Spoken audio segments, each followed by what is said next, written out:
Hello, everyone, and welcome to the next edition of Dreaming in Symbols, number 16. We are live at 4:30 p.m. Pacific Standard Time.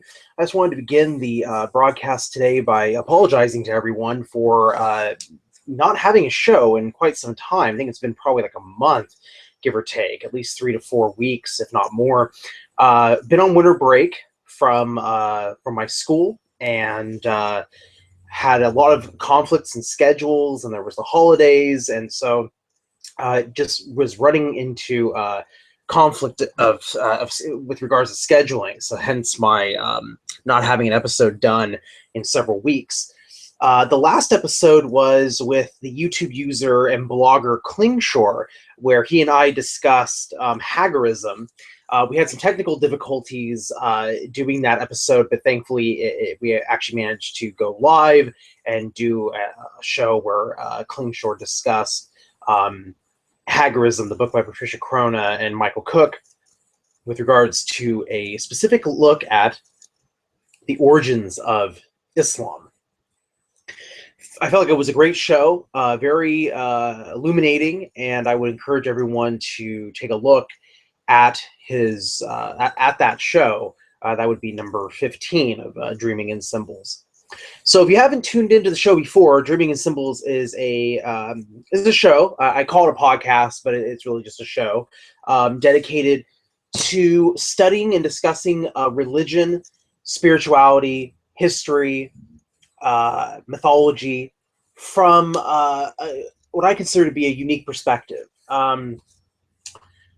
Most shows typically look at, when it comes to the topic of religion in particular, the discourse is usually colored by the perspective, on one hand, of a more of a reductionist, materialistic perspective, and on the other hand, their opponents are typically the very dogmatic religious perspective, which usually takes on a very literalistic, fundamentalist approach. This podcast seeks to discuss these topics from a different perspective, a third choice, if you will, which seeks to look at spirituality and religion not from a dogmatic or literalistic perspective, nor from a reductionist materialistic perspective, but rather from a psychological, so a psycho-spiritual, but also a more mystical or esoteric perspective, non-literal. Past shows have included interviews from a number of people from different backgrounds. I've had people from the Jewish faith on the show. I've had Ahmadiyya Muslims, liberal Muslims, atheists, Swedenborgians. So I've kept the spectrum rather intact in terms of my wish of having a variety of different perspectives. Feel free to call in. People are encouraged to call in, or if you don't feel like calling in, basically the way you let me know whether you want to say anything in particular is message me on Facebook, Aussie CDA on Facebook. Also, if you send me a message on Twitter, that would be colin.a.aussiecda. And also my YouTube channel, if you want to message me or comment on there as well. Basically, if there's multiple ways to get a hold of me while the show is going on. If you would like to ask a question just through the message, or if you would like the link to come on live to the show, then please let me know, and I will send you the link depending on how you contact me. So the topic today is one that I've wanted to make for quite some time, because I made a few videos in the past couple years that have had to do with this different way of looking at religion. And when I had Farhan Qureshi on the show several months ago, when he was a guest on the show, he and I touched on the subject in terms of what is the perspective that he and I typically take when studying religion. And we talked a lot about the psychology of religion. We talked about the more mystical or esoteric perspective. And I want to take a big part of the show to sort of go into this in more detail. And sort of trace my evolution of how I came upon this particular perspective. and where I stand with it now. Because I've learned a lot since I made some of the first videos about this subject, which was back in 2011. So 5 years it's been. Still learning a lot, still being exposed to a lot of great information over the past 5 years. But I feel like I haven't really done a video where I sort of have talked about what is it that I currently believe, or how do I integrate the esoteric mystical perspective into my own spirituality. A lot of people have wondered about the guy you see as my icon, that's Emanuel Swedenborg, and have asked me, what is Swedenborgianism? And I've been on some other shows that use Google Hangout, such as Interfaith, where I've talked about being a Swedenborgian now and what does that mean. But I haven't really done a video where I've really dedicated to that. And certainly I've done a few videos on my channel where I've talked about, where I've broadcasted live some of the sermons that I do at my church. So you get a little taste of it there. But I realized that I really haven't done a video where I've talked about Swedenborg or Swedenborgianism, at least explicitly. I may have referenced the theology or the man himself in some videos. So I want to take time to do that. I still, for the last half hour, so at the 5:30 mark, if not earlier, take a break. We'll have a song done by my uncle Terry Lowe, and that will be the break. And then I will do the news, because there's a few articles that I've ran into that I want to comment on. So, been changed around the place that I live in terms of the furniture. Got a new rug, and so I have tons of books.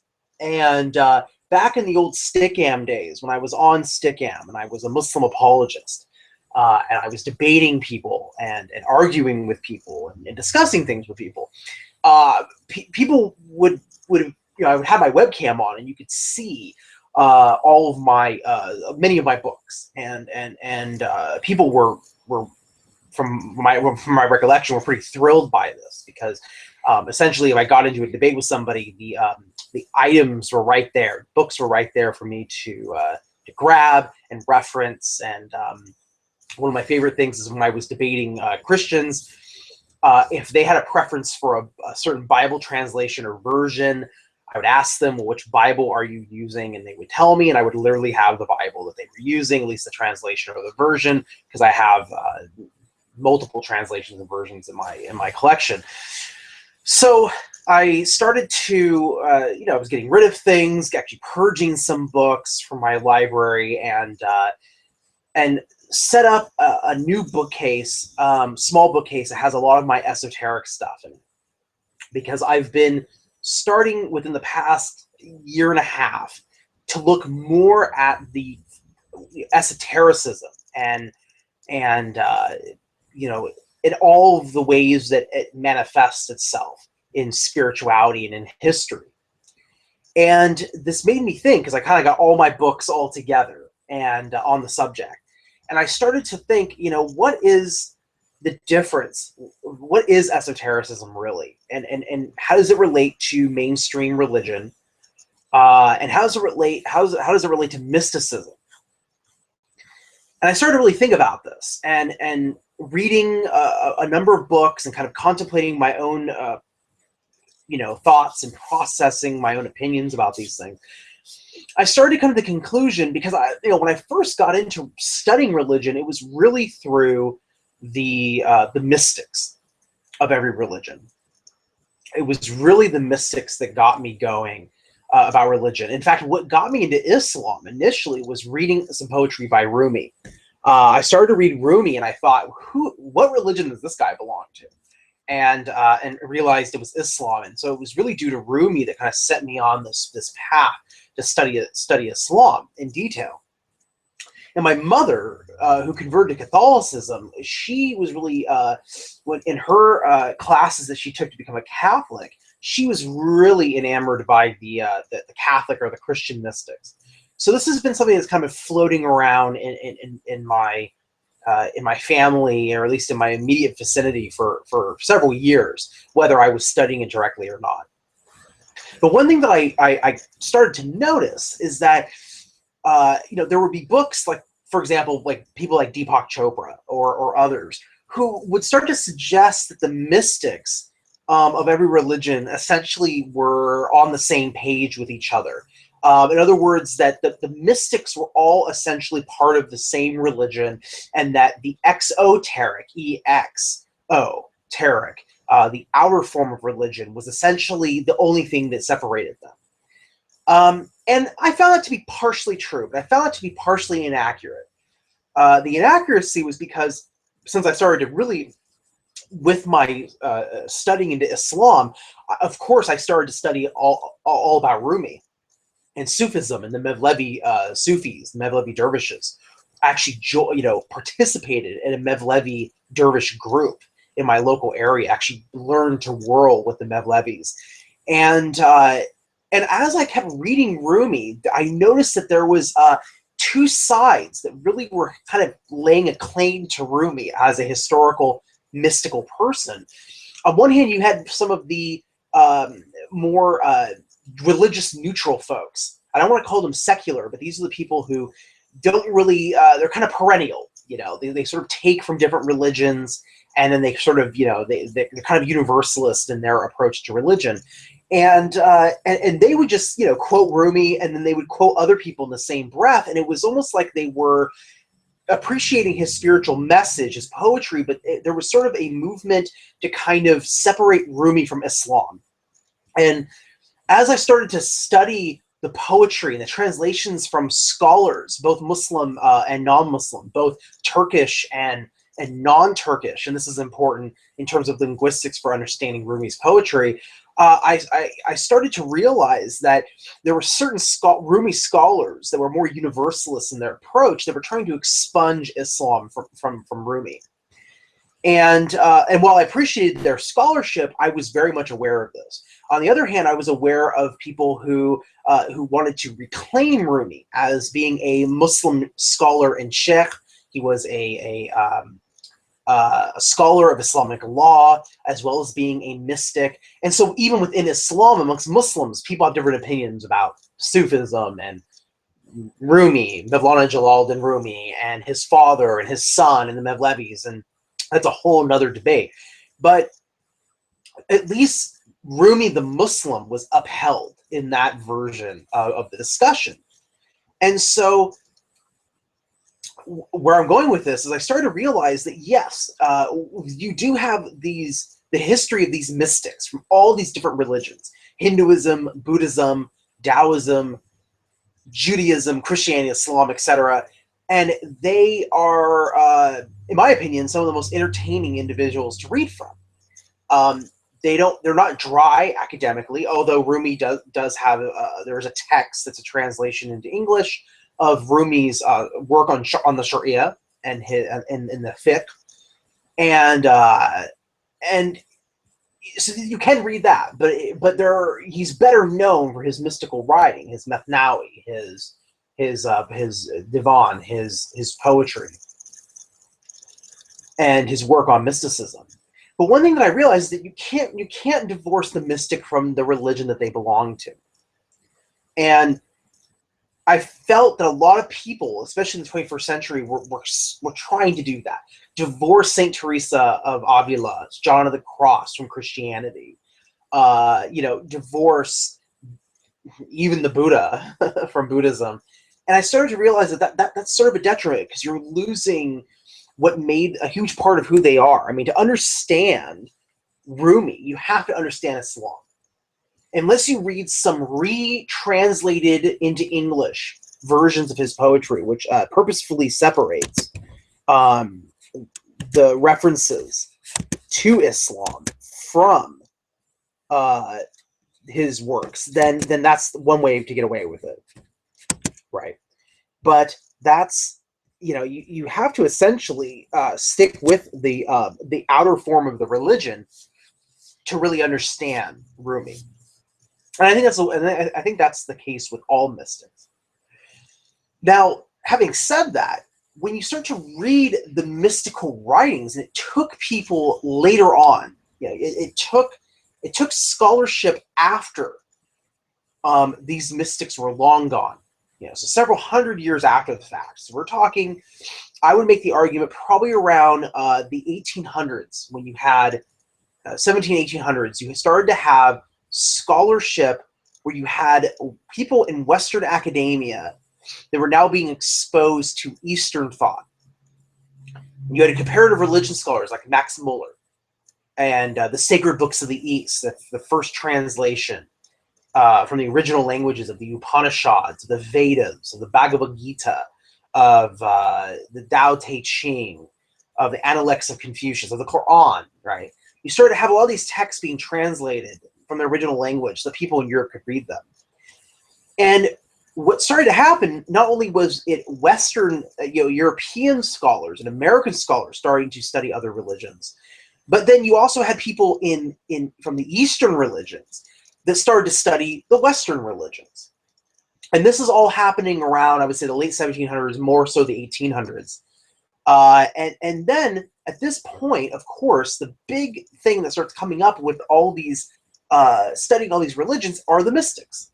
These individuals who took this, what we might call this third path, this perspective of really paying attention to the psychological and immediate experience, the sort of the gnosis, the knowledge that they were obtaining from their spiritual experiences. So they weren't just practicing the dogmas of the faith, the legal aspects of the faith. They were arriving at a place of experience and transcendence. And these scholars began to study the mystics and realize at that point that the mystics were essentially saying the same thing. Their description of how they of their spiritual practices, of their subjective experiences because of these practices, they were all arriving at a very similar place through similar means, whether it was sacred dance, music, even the way they would describe God as the beloved or the all-loving one, having this very personal experience with the divine, and realizing that the more they knew about themselves and sort of pushed through the layers of their own personality, their own experience, that they were starting to understand their own soul, and then by so doing, understanding the divine. And so you started to have the first major trend of scholarship on both Western and Eastern scholarship, seeing these commonalities. People like D.T. Suzuki, H.P. Blavatsky in the Theosophical Society, the people who set up the World Parliament of Religions, Aldous Huxley, Houston Smith, Karen Armstrong, D.T. Suzuki, Martin Lings, the founders of the traditionalist school within Islam, several Sufi groups as well. You started to see this push towards what is called a deep ecumenicalism. Thomas Burton is another one. And you started to see that people started to realize that the mystical trend, with respect, while still respecting the traditions, the parent traditions, they could see that there was this common denominator amongst the mystics. And this, not only with their contemporary practices, but they started to look into the past, into the historical record. They started to connect these dots. And here you have really the beginning of the esoteric tradition, the inner wisdom tradition, which does not discriminate against any religion or the spiritual core that's within each faith. And several books made this concept very popular. I mean, Aldous Huxley, as I've already mentioned, in his landmark book, The Perennial Philosophy, it comes to mind. The works of Carl Jung and Joseph Campbell, in terms of Jung looking at the psychology of religion, but also Campbell looking at comparative mythology and comparative religion. You start to see authors moving in this direction. And whole new spiritual groups were birthed out of this esoteric platform. Freemasonry, Gurdjieff, and the Gurdjieffians, Thelema and Aleister Crowley in the OTO, Rudolf Steiner, again Blavatsky, and several others that were looking at comparative religion and comparative mysticism and realizing that that really the most important thing was not so much the exoteric, the outer shell, but the inner wisdom. The inner esoteric wisdom is what mattered the most. First, it was psychological, and then it goes even into a deeper transcendence. Now, I mentioned the traditionalist school, and that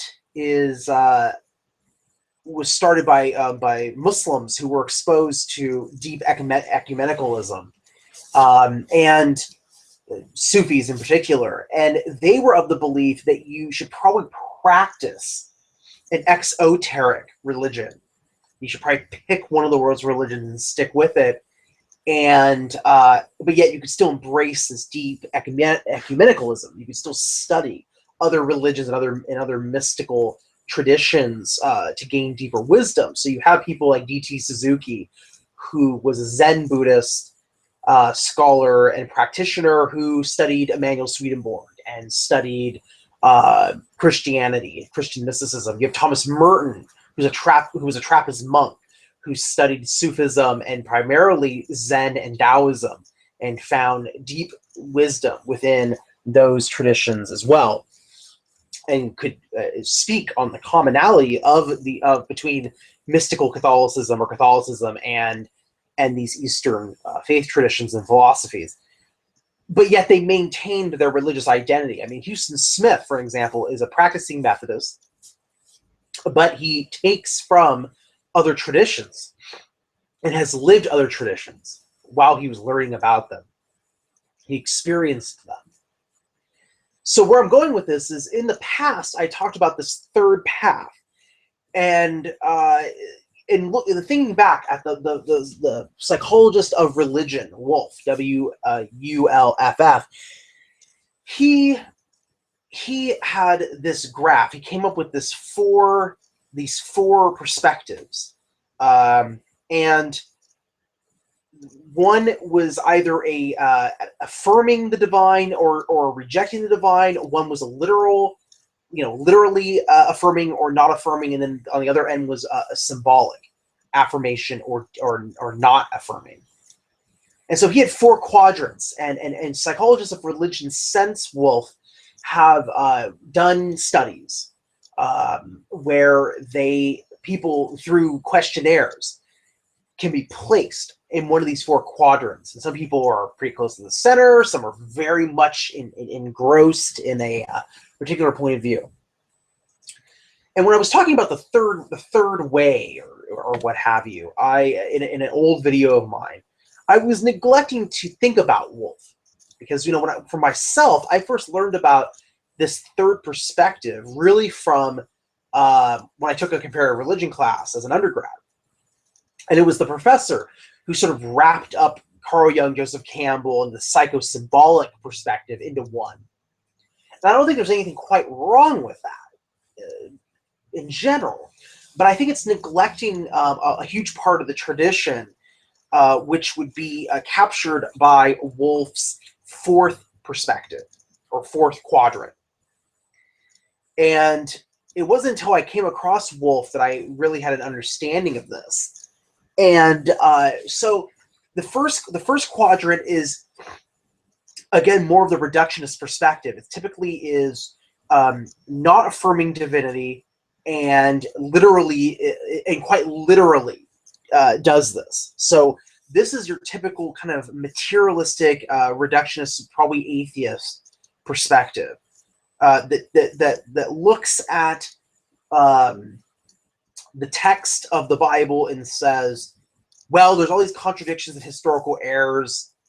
The Bible's pretty much a book of fairy tales and has no relevance, so we're just going to hawk it, right? And drop kick it. And religion's just an illusion, right? The other perspective, and typically we'll look at things strictly from a scientific perspective.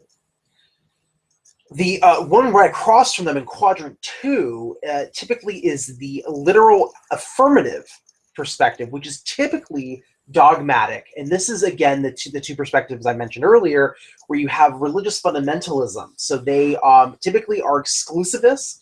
They think that their religion is the only right one because they're members of it. And that they typically approach their text literally, and they will reject the reductionist perspective and everything that it stands for.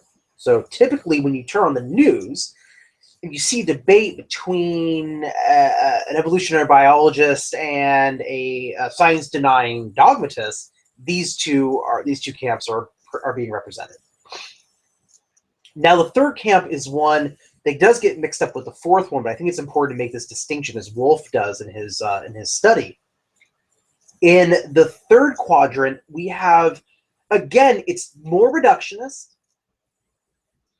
not so much affirming, but it does this in a different way, because now we're heading towards the symbolic end of the spectrum.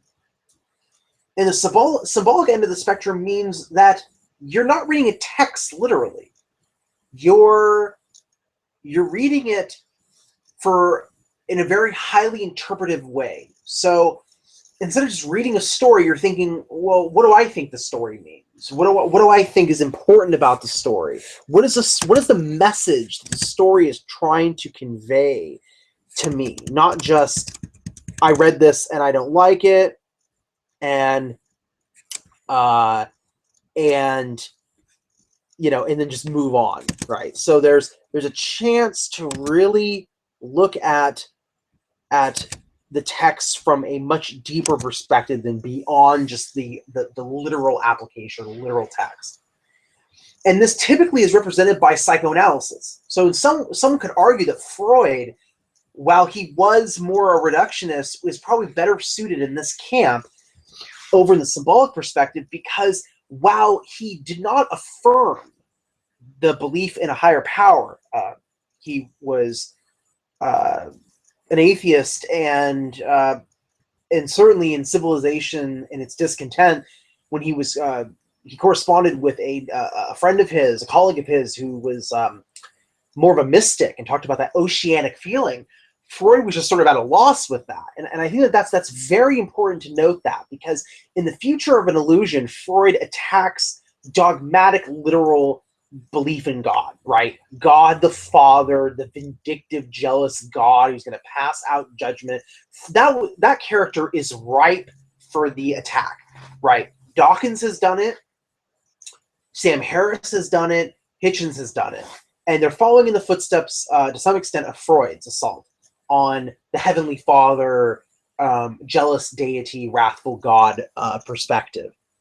Now, this is the case because it's so anthropomorphic.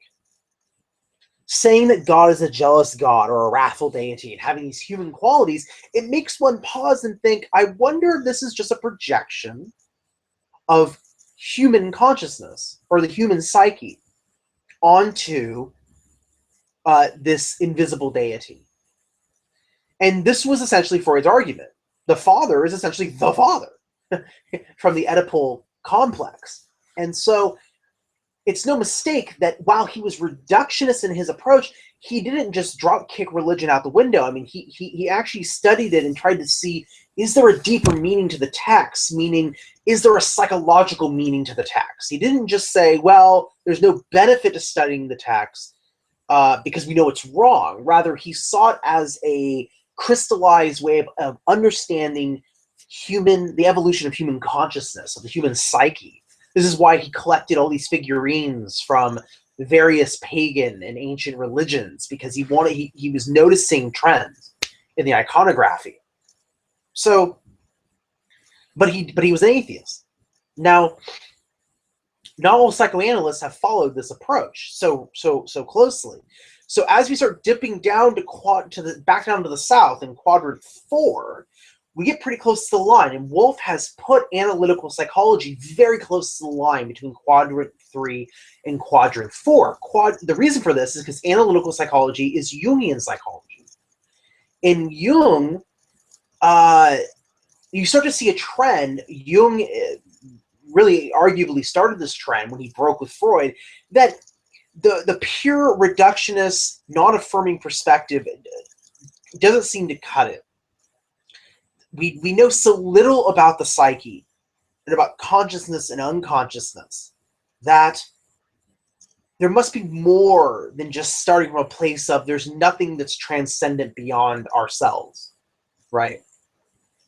Now, the reason why Jung is in quadrant 3 and is very close to quadrant 4, but not actually in quadrant 4 according to Wolff, is because Jung himself never made a straightforward statement about the existence or not of a higher power beyond talking about it in psychological terms.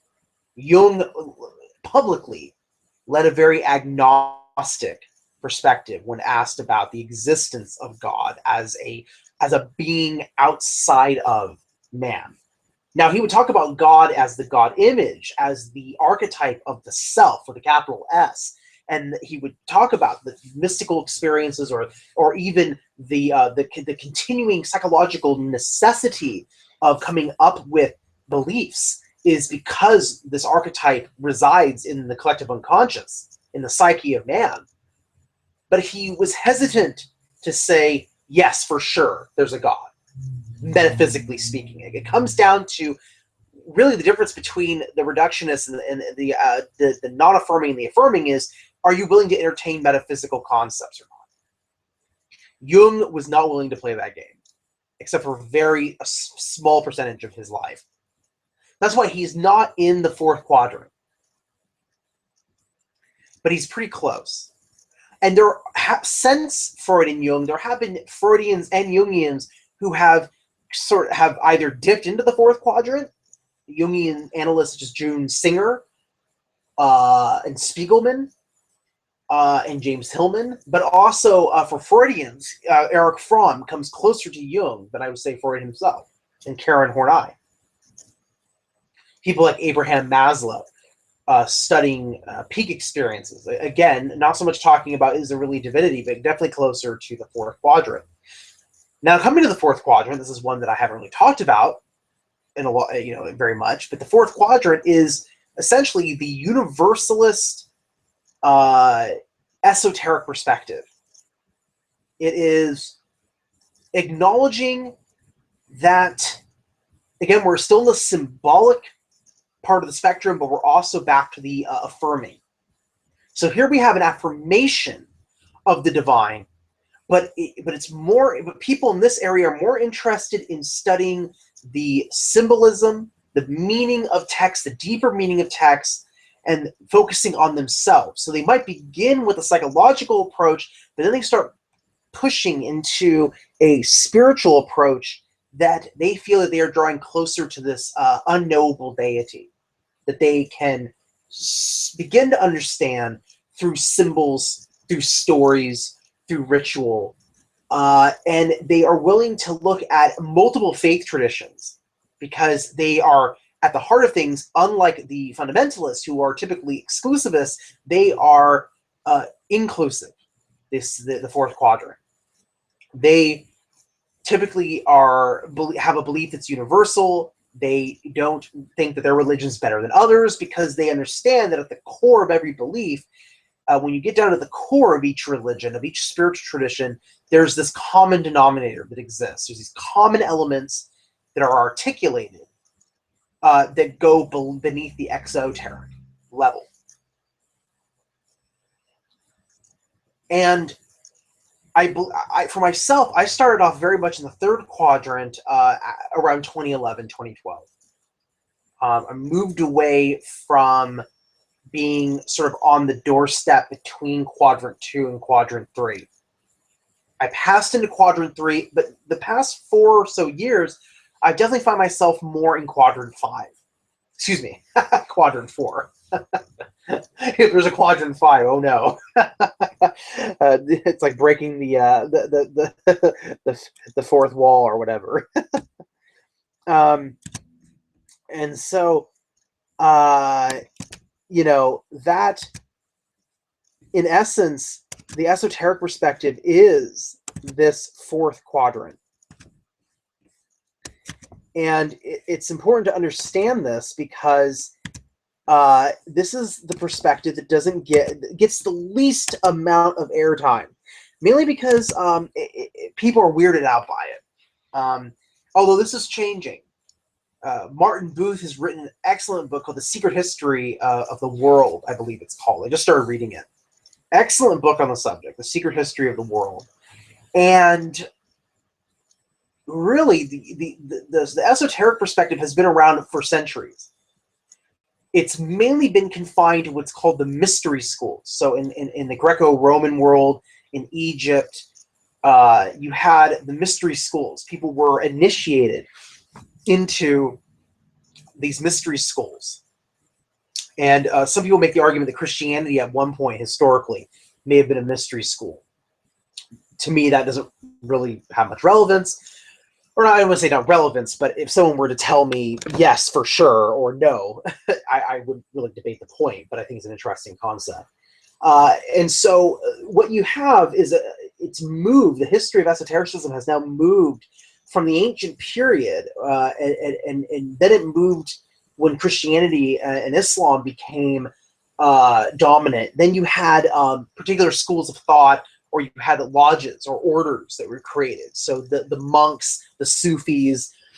In the medieval period, you had Rosicrucians, or the alchemists, people who actually studied alchemy, but it was a spiritual practice.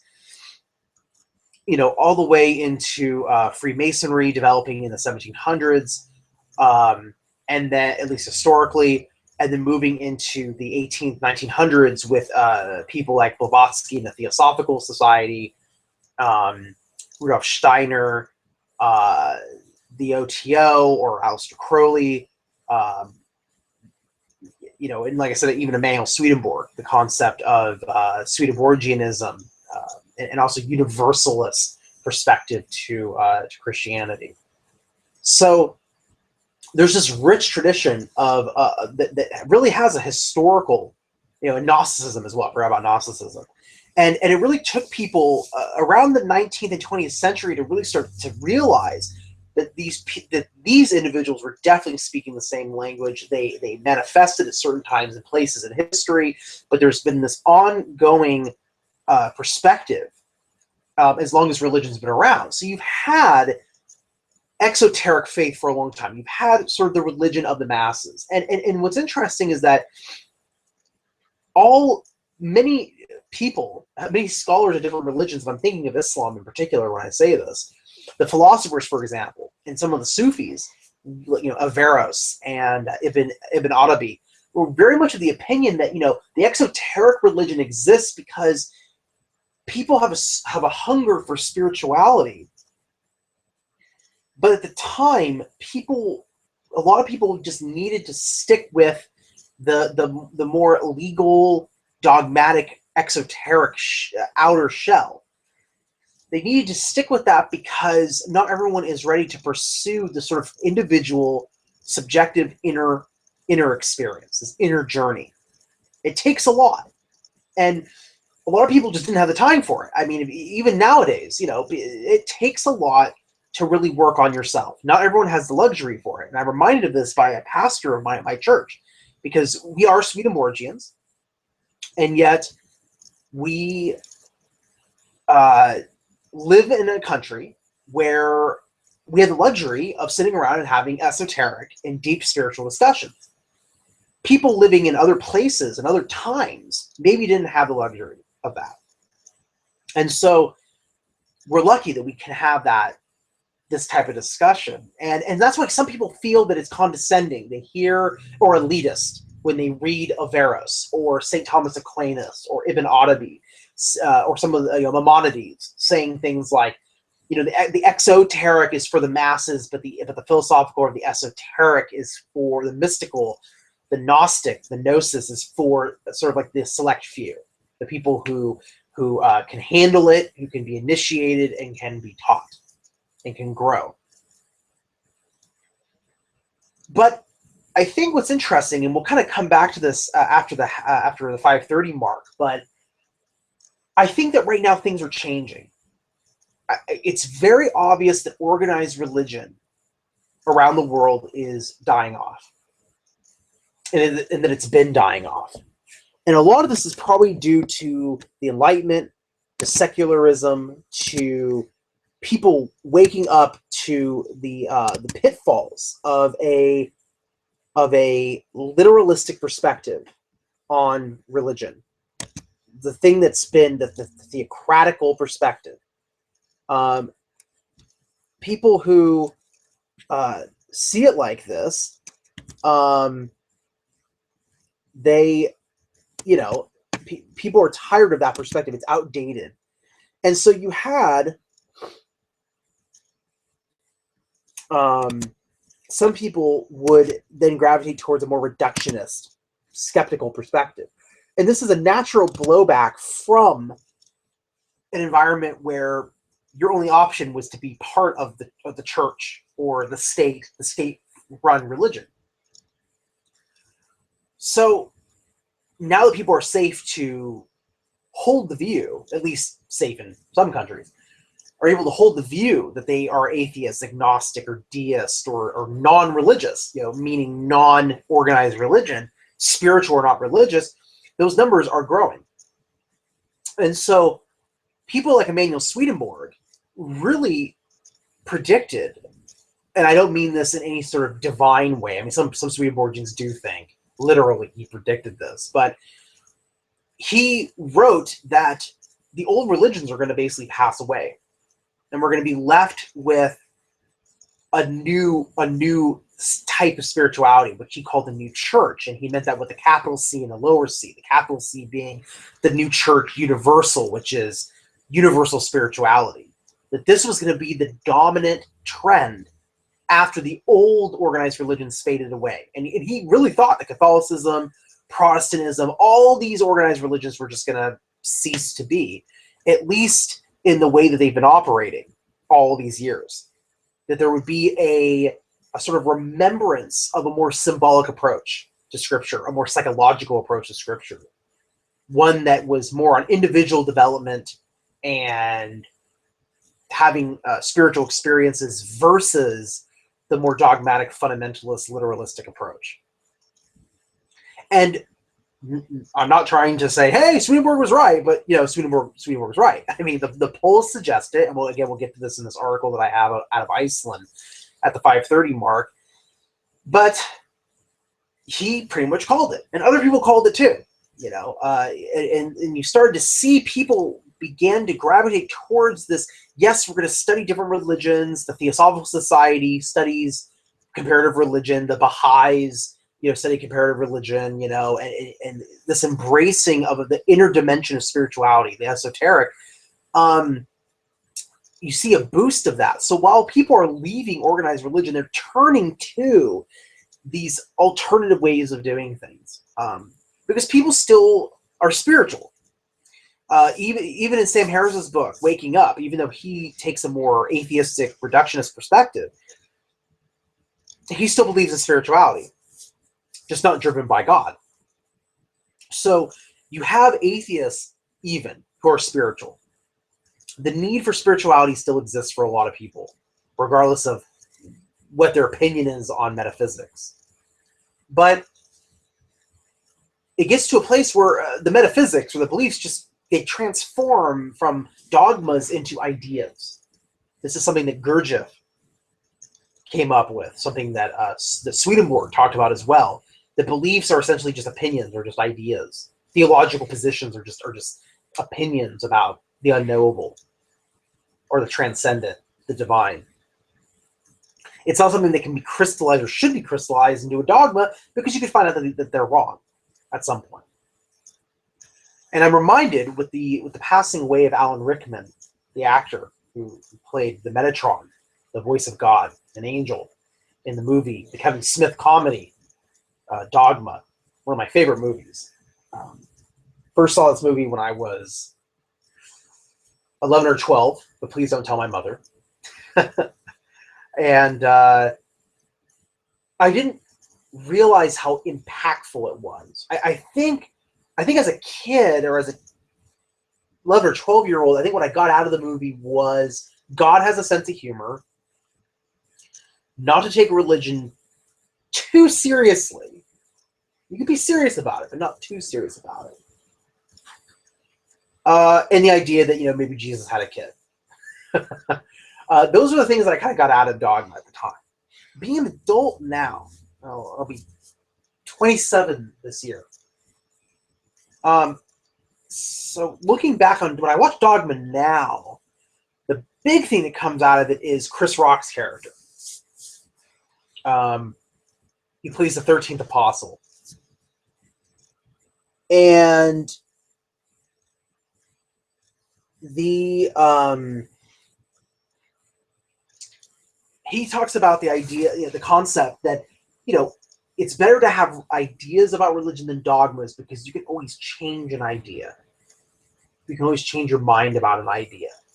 Once something's dogma, people will get killed over dogmas. Councils vote on it. Popes make decrees. Fatwas are issued. Rabbis argue and then make proclamations. I mean, this is something that, something that goes on in all religions. And so you have authorities that are telling you what to believe, instead of just saying, look, we have this theory, we have this idea, let's see if this is plausible. So when I watched it several years ago, but then, as I became an adult and I watched it, that's the thing that stands out to me now more than anything else, is that one line from Chris Rock. So that is I think my takeaway from it, and I think that really is represented by the fourth quadrant, the fourth, the more esoteric perspective. Well, I think I'm going to take the break a little earlier than I imagined, or thought that I would. Kind of in need of some water, because I forgot to bring some in here with me. So it's 5:17 p.m. You've been listening to myself. Then this is the Dreaming in Symbols podcast, and we're going to take a music break. This is going to be a song. I'm going to get Spotify up on my computer here. This is going to be my Uncle Terry Lowe, who you can find on Spotify. He has 3 albums, and I have played his music legally. And so we'll be playing a song from one of his albums, and then when we come back from the music break, I will continue, probably with the news at that point. And I feel like I've barely touched the surface of this conversation. Frankly, I'm still learning a lot about this topic. I really have a lot more to learn. I'm reading a lot, barely scratching the surface, because the past couple of years, I've really just been studying Swedenborgianism and and Freemasonry. And so there's a wide world out there, right? So it's raining out here where I am. I'm going to play a song by my uncle. It's from his album entitled Morningstar Blues. The track is called Seasons. So I hope you enjoy that, and we'll be back in about 5 minutes with wrapping up this topic and the news.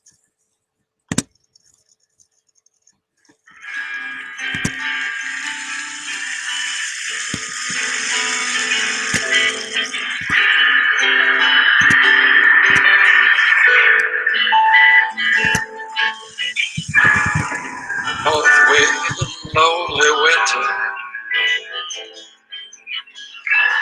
left alone beside a dream.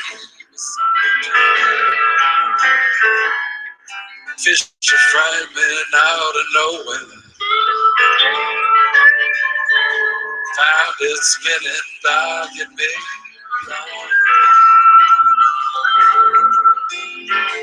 I'll be waiting by the sea. Come to me, please come to me. Come to me, please come to me.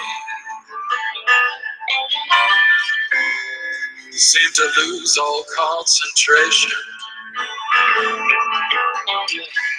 tried to test my sanity. Saw the sea stretch out forever,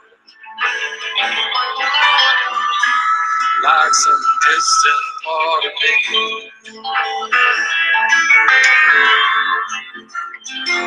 I'll be waiting, waiting by the sea. Come to me, please come to me. Come to me, please come to me. Someday we may carry sweet flowers to the sea. Come to me, come to me, come to me, please come to me.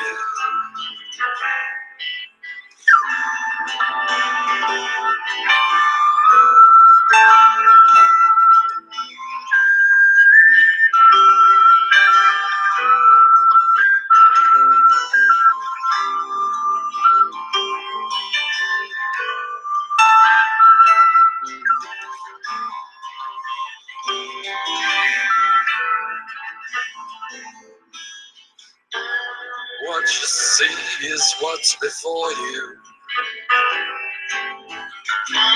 What you don't see is what you need. Rise and fall, the breathing seasons. Simple acts of charity.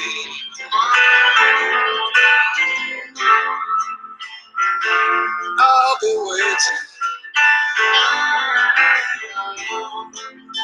waiting by the sea.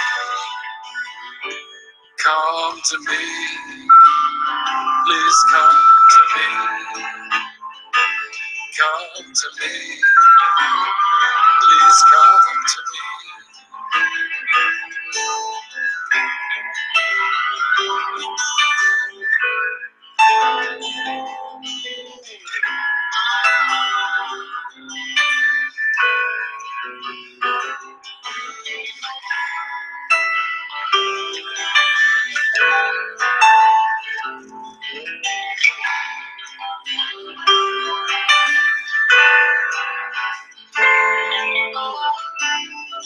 Now the lion comes before us, and the lamb waits patiently. When the wind drifts through the forest, mythic fears will finally cease. I'll be waiting, waiting by the sea. Come to me, please come to me. Come to me, please come to me. Come to me, please come to me. Come to me, please come to me.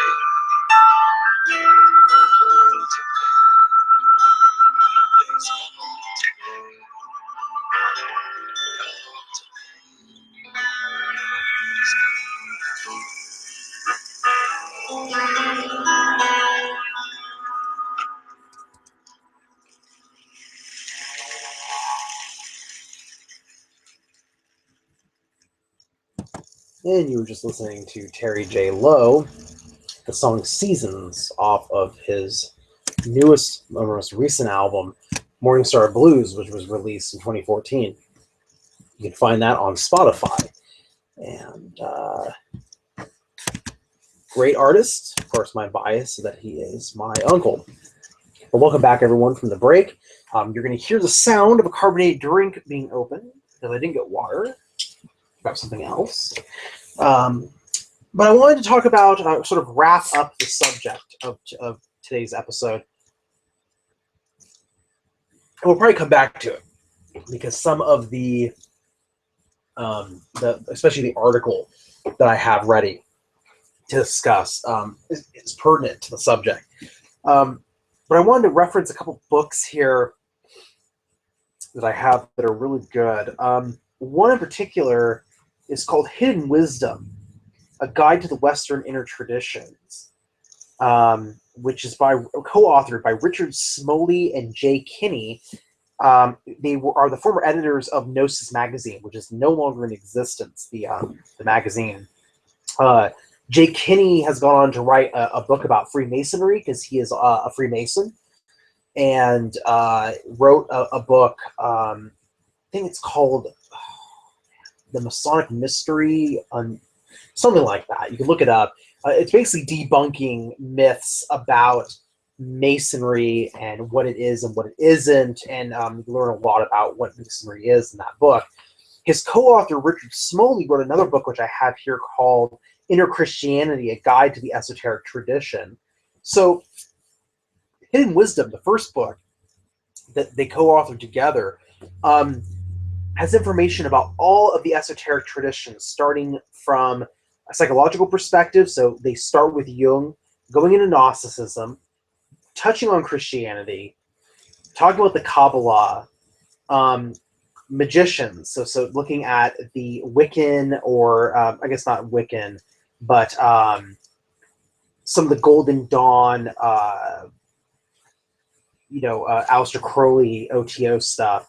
Moving into neo-paganism and witchcraft, so Wiccan, shamans, alchemy and hermeticism. Gurdjieff gets a whole chapter. Sufism gets a whole chapter. Another chapter on the rumor of the Brotherhood, secret societies, and hidden masters. So we're talking now about Rosicrucianism, Masons, and the Theosophical Society and Blavatsky. We also get into the Eternal New Age, where they just talk about some of the 60s to the present in terms of New Age movements. So excellent book. Haven't read the whole thing yet. Probably will do some independent videos, book reviews on some of these. The other book is Inner Christianity by Richard Smoley. Richard Smoley, I believe, is also on the Swedenborg Foundation website, and I have to give a shout out to them because I'm Swedenborgian, but also because their YouTube channel, Off the Left Eye, is run by Curtis Childs, who does excellent videos if you want to learn more about Emanuel Swedenborg and Swedenborgian theology. The other book I mentioned earlier was by Mark Booth, The Secret History of the World, which covers very similar, in a very similar way to that of Hidden Traditions by Smoley and Kinney, but he is really talking about it. He really starts at the very beginning. I mean, he talks about the ancient traditions, mystery schools, and he's really championing this idea that there is this this other perspective out there, very much like I've talked about in this video.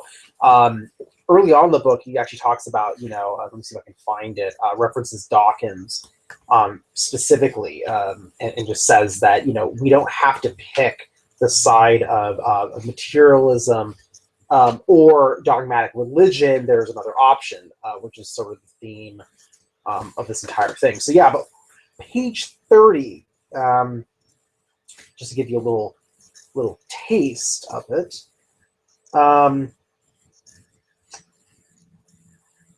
He begins by saying, while you are still on the threshold, before you risk wasting any more time on this history, I must make it plain that I'm going to try to persuade you to consider something which may be all right by a mystic or a madman, but which a scientist will not like. A scientist will not like it at all. To today's most advanced thinkers and academics like Richard Dawkins, the Charles Simonyi Professor of the Public Understanding of Science at Oxford, and the other militant materialists who regulate and maintain a scientific worldview, the mind of God is no better than the idea of a white-haired old man up above the clouds. It is the same mistake, they say, that children in primitive tribes make when they assume God must be like them, the anthropomorphic fallacy. Even if we allow that God might conceivably exist, they say, why on earth should he be like us? Why should his mind be in any way like ours? The fact is that they're right. Of course, there is no reason at all, unless it is the other way around. In other words, the only reason why God's mind might be like ours is if ours was made to be like his. That is, if God made us in his image. And this is what happens in this book, because in this history, everything is the other way around. Everything here is upside down and inside out. In the pages that follow, you'll be invited to think the last things that the people who guard and maintain a consensus want you to think. You'll be tempted to think forbidden thoughts and taste philosophies the intellectual leaders of our age believe to be heretical, stupid, and mad. End quote. Page 30 to page 31.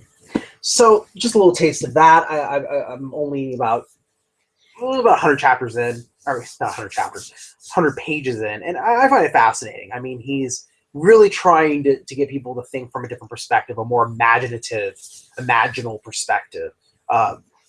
And that's a tradition that's been around for centuries. And so he's trying to reclaim that perspective, introduce that to other people. So there's a lot more to be said on this topic, and I think I'll probably do, like I said, more videos, independent videos, book reviews, blog posts, since I haven't done some of those in a while, to further my discussion and investigation into this particular topic. But to switch gears, because it is 5:31, and I should say, if anyone would like to call in and comment, I'm going to kind of check my tabs here. Nothing on Twitter.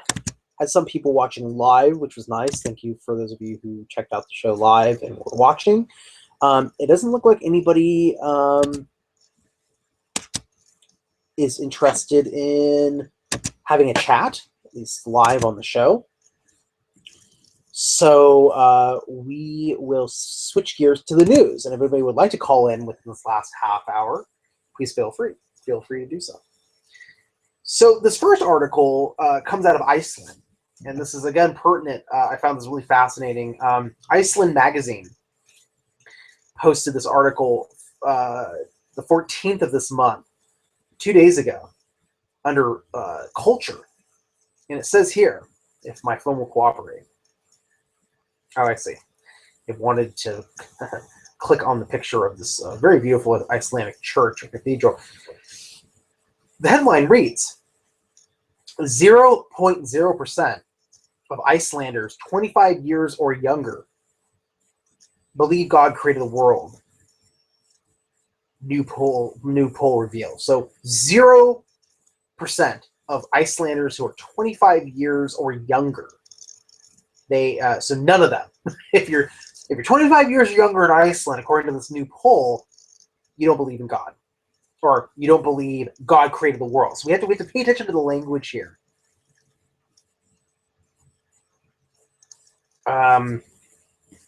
So let me see something here.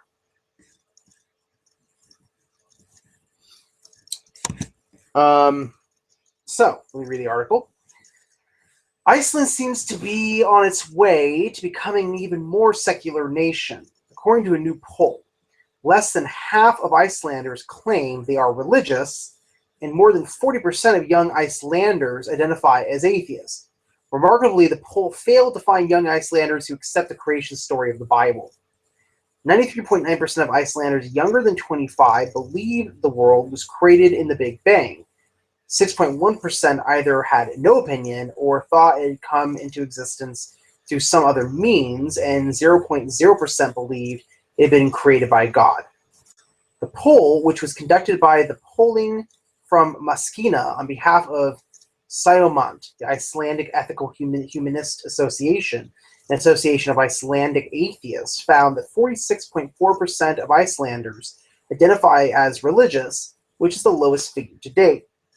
Younger people and inhabitants of, I'm going to butcher all these Icelandic names, Reykjavik are least religious. Older people are far more likely to profess religious beliefs and to identify as Christian than those who are younger. 80.6% of those older than 55 identified as Christian. Only 11.8% said they were atheists. At the same time, 40.5% of people who were 25 years or younger said they were atheists, and only 42% said they were Christian.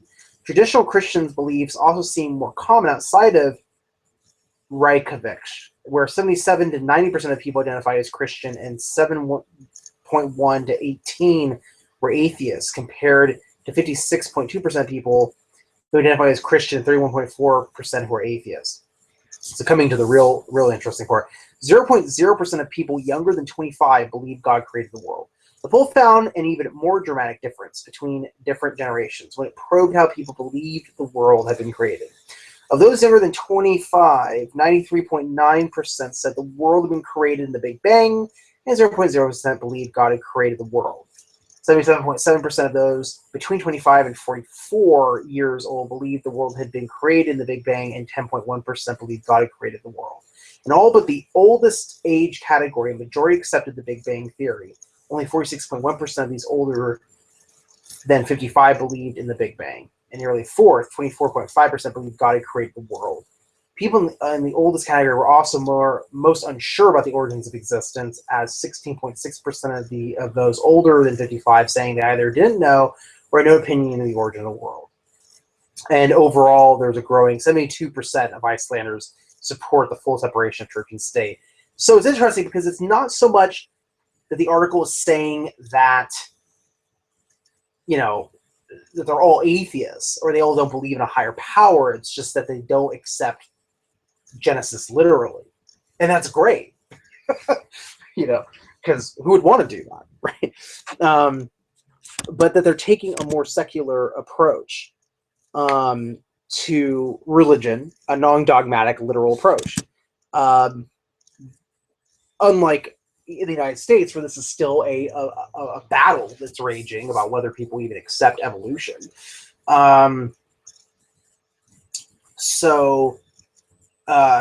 Or accept a literal reading of Genesis.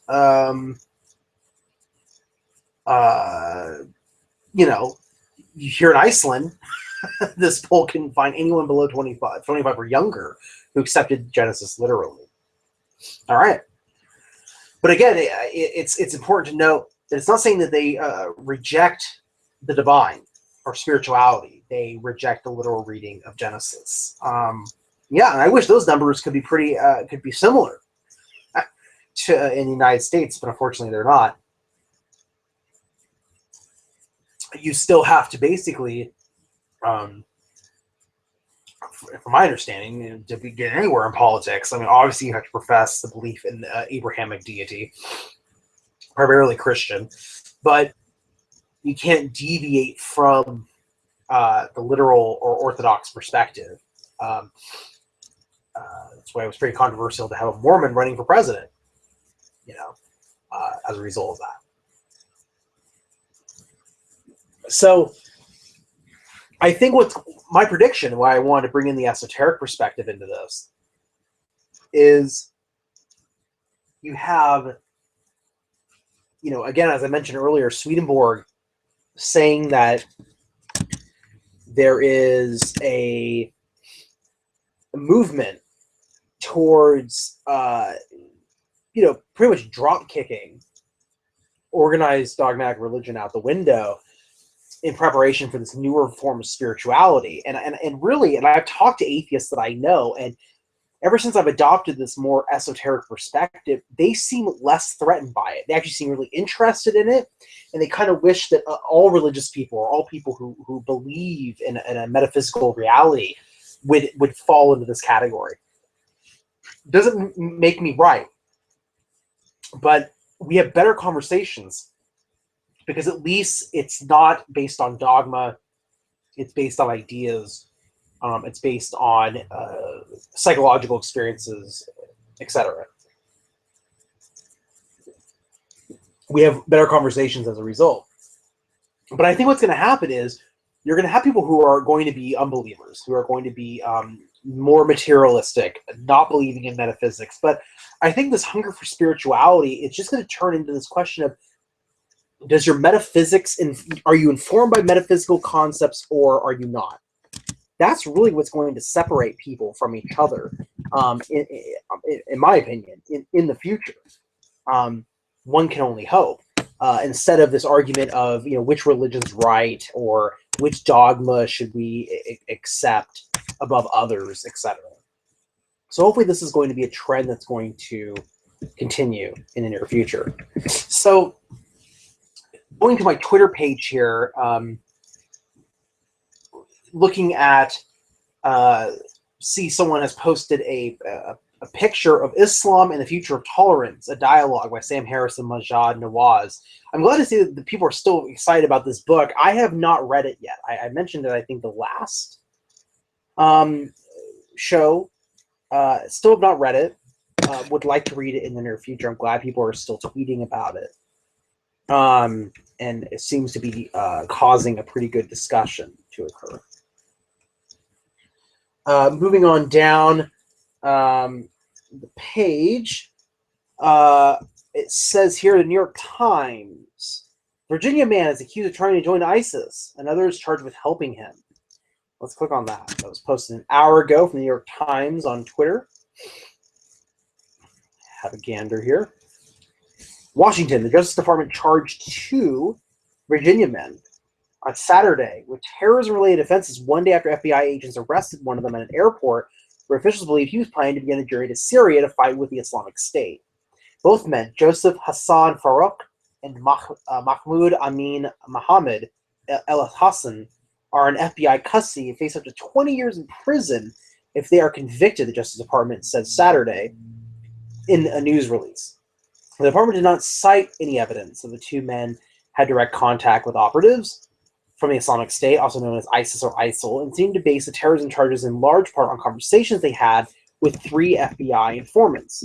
The arrest came as counterterrorism officials reported that the number of Americans trying to get to Syria and Iraq to fight with the Islamic State has fallen off. In 2014, about 9 Americans a month tried to leave to join the group. For several months in the second half of last year, the number dwindled to a few a month. In October, the FBI Director James B. Comoy said he was not certain of the reasons for the decline, but cited the possibility the brutal living conditions in Syria, as well as what seemed to be a new effort by the Islamic State to inspire Americans to carry out attacks at home.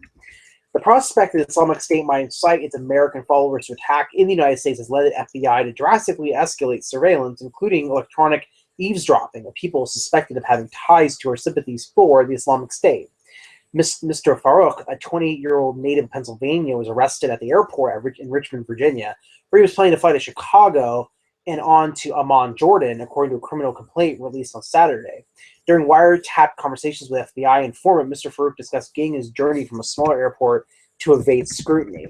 The complaint said that Mr.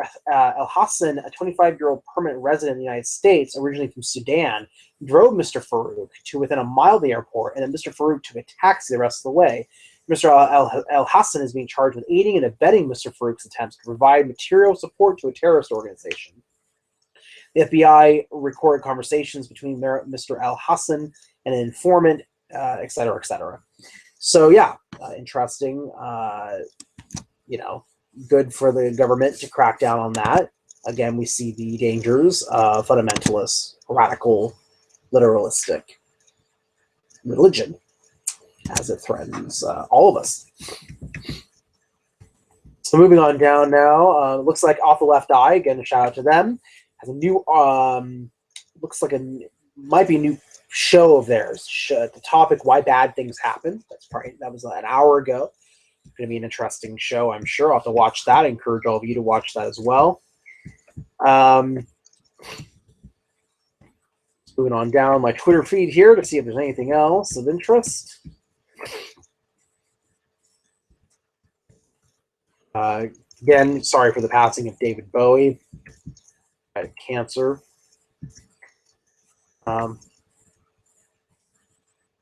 Okay, this is interesting. Huffington Post Religion 2 hours ago posted a sushi Muslim explains why Sunnis and Shias don't hate each other. Okay, this might be a joke. Oh, it's a video. Well, yeah, okay. Have to say that for next time. Sorry, everyone. False alarm. Probably would have been an interesting thing. That'd be interesting to check it out at some point.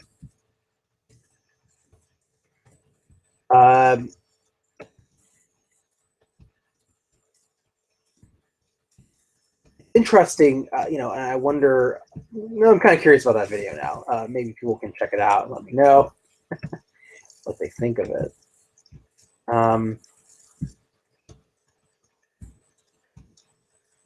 Ted Cruz goes on a multi-pronged attack against Donald Trump. Well, about religion, but some people are definitely in a religious fervor over Mr.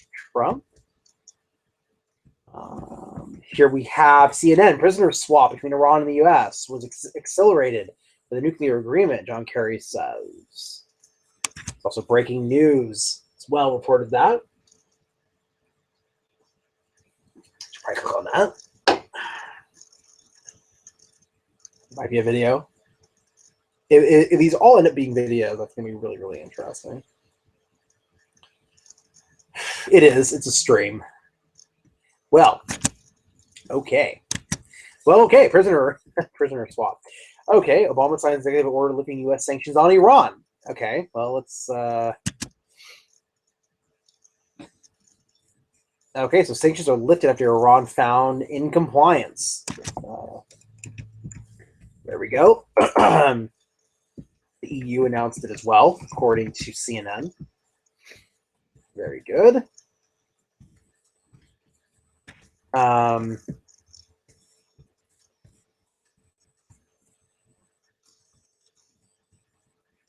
rationalizer. So yeah, not a lot of things really. I'm going down about 5 hours ago. Not a lot. I mean, that's a big deal about Iran for sure. Not a lot of stuff about religion though. Sorry to say.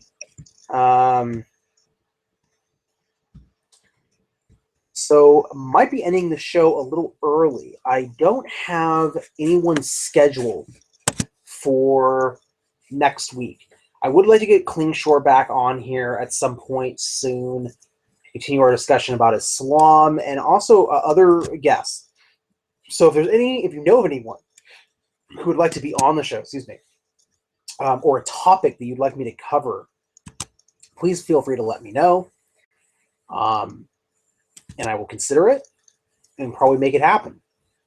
But yeah, I look forward to doing more article posts in the future, and also some standalone videos on YouTube, probably some book reviews in the near future to continue on this overarching theme and discussion of the esoteric dimension of spirituality. So thank you all for watching. I think next time what I'll do is make sure I've got more news stories available right at my fingertips. Twitter, not a lot that I could see on Twitter, which has been unlike other times I've done this.